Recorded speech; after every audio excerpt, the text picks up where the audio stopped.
So it's all you. All you. Well, that's fine. You can, you can lift Steve Vai up all you want, and I'll be the one to take a dump on his head. No. I've got nothing but good things to say. I don't know the man. So I don't know Kirk either, but I'll take a dump on him.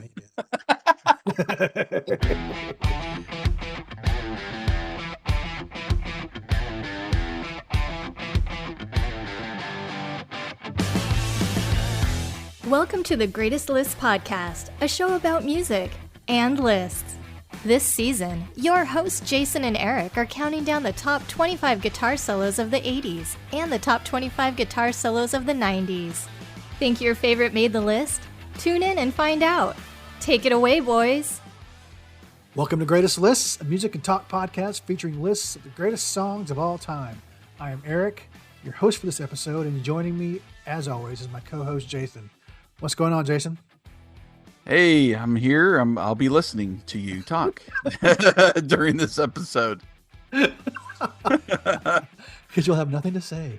Oh, I have a few things to say, We are continuing our season 2 list of our favorite guitar solos of all time. We're currently in the 90s, and we're up to number 6. And this episode, we're talking about Steve Vai and his track, The Audience is Listening. Behind the music. Steve Vai, at the age of 12, and after hearing the guitar solo for Led Zeppelin's Heartbreaker, decided to begin playing the guitar. And at age 13, after having purchased his first guitar, began taking lessons from fellow New York native Joe Satriani, who we've already mentioned once and will mention several more times in this countdown, and in the 80s countdown. Vai became obsessed with the discipline of practice.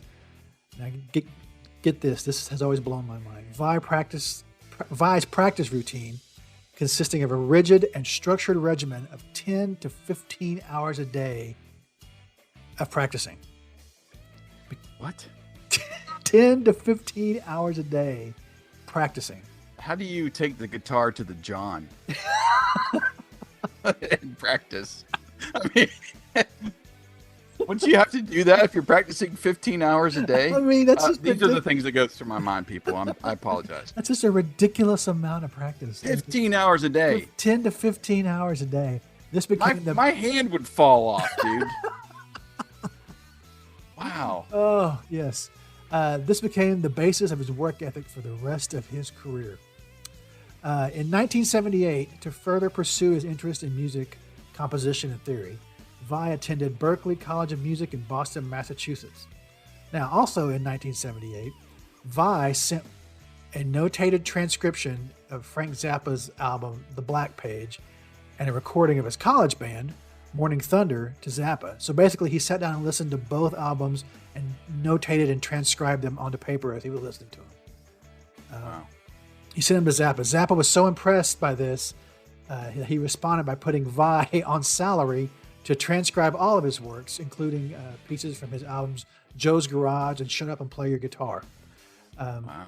After leaving Berklee College of Music and moving to California, Vai auditioned for and became a full-time member of Zappa's band, going on his first tour with Zappa in late 1980.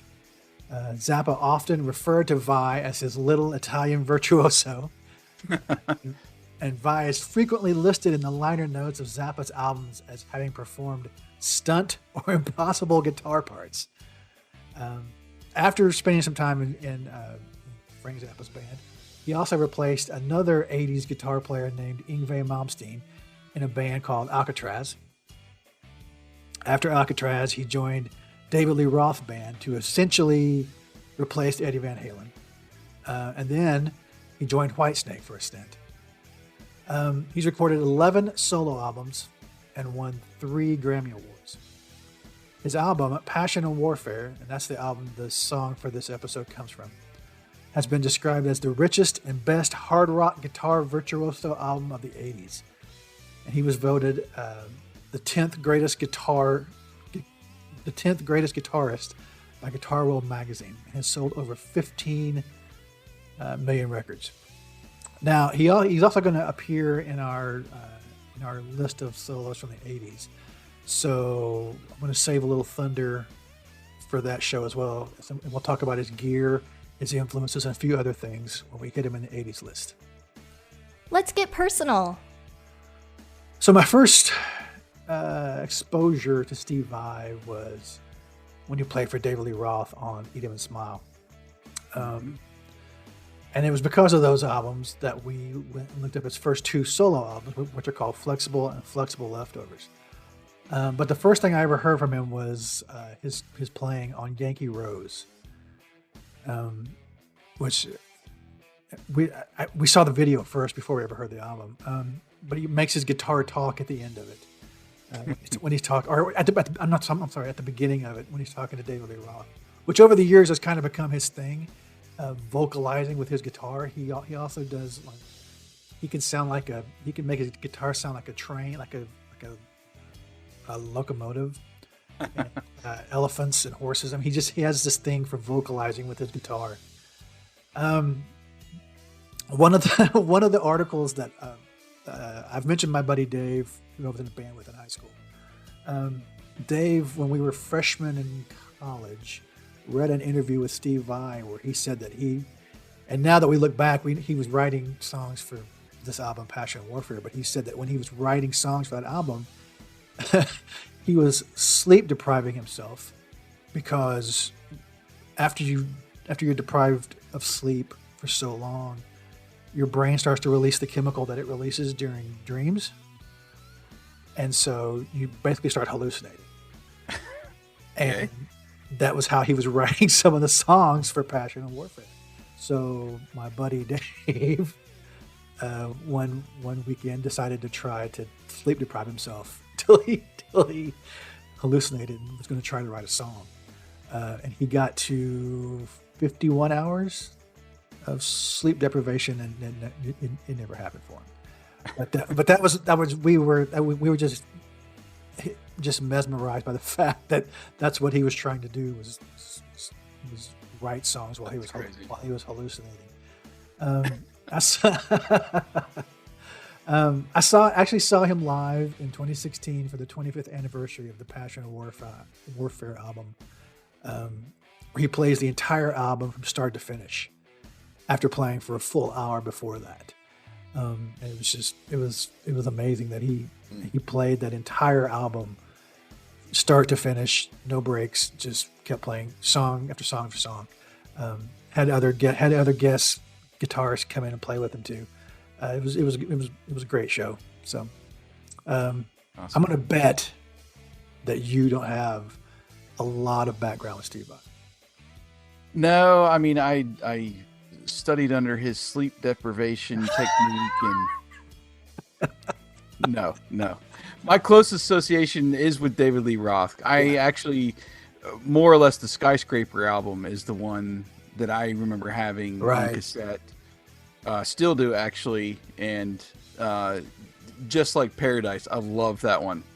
So that's my closest tie there. As far as the solo career, never really personally sought out his work, and this was definitely the first time I remember hearing this song and watching the music video too. So that makes sense. You know, you're you deprive yourself of sleep and you start thinking about what it was like back in elementary school or whatever. Find some memories. It's funny you mentioned Skyscraper, because Steve Vai helped produce that album. Out of the two albums he was on for David Lee Roth, he produced Skyscraper. So, and if you listen to that album and then listen to some of the solo stuff, you can hear the same production markers. Gotcha. Albums. So the breakdown. So first of all, the video, like Jason just mentioned a few minutes ago or a few seconds ago, for this video, I think it's a pretty fun video. It's very hot for teacherish. There's a that's kid, what I wrote down. Yeah, there's a kid that's acting like a young Steve Vai, and he's playing this song in a classroom setting.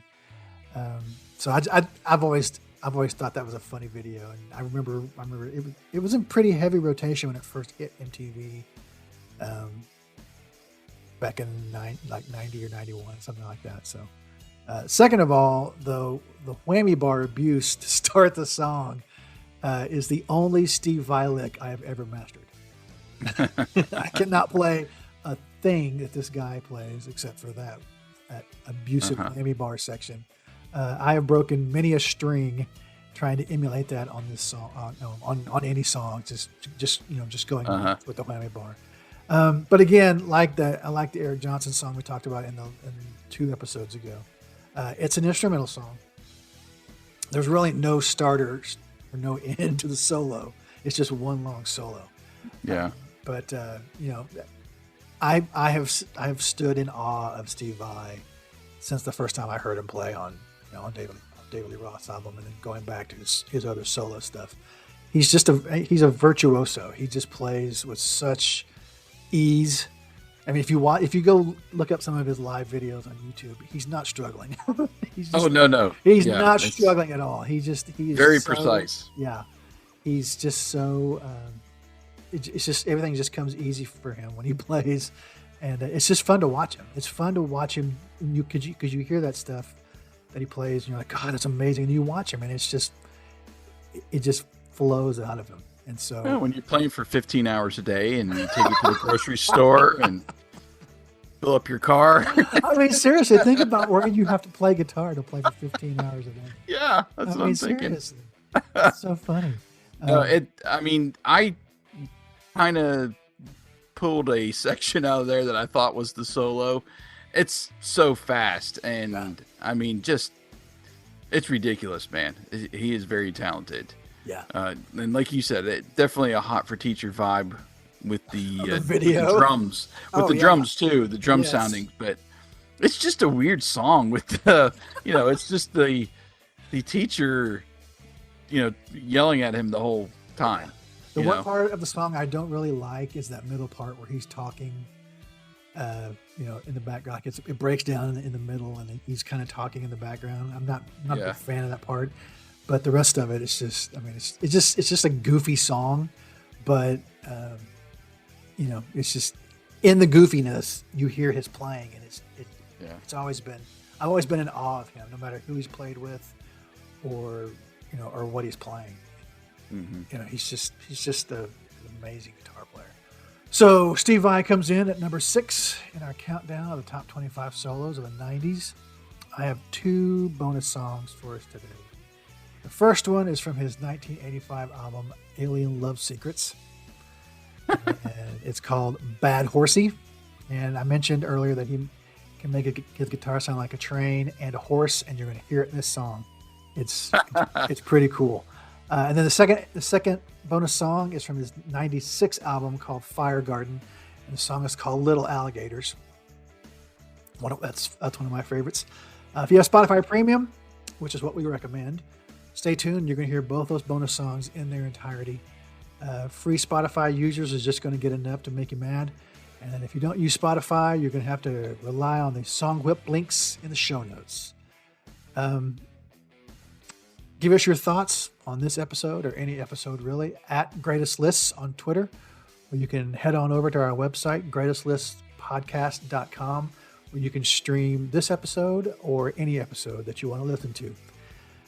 Thank you for joining us, and Jason will be back next episode with our number 5 song. Top 5. Man, we're almost there. We're almost there. Yep. Thanks for listening to Greatest Lists. We look forward to continuing our list next time. You've been listening to The Greatest Lists.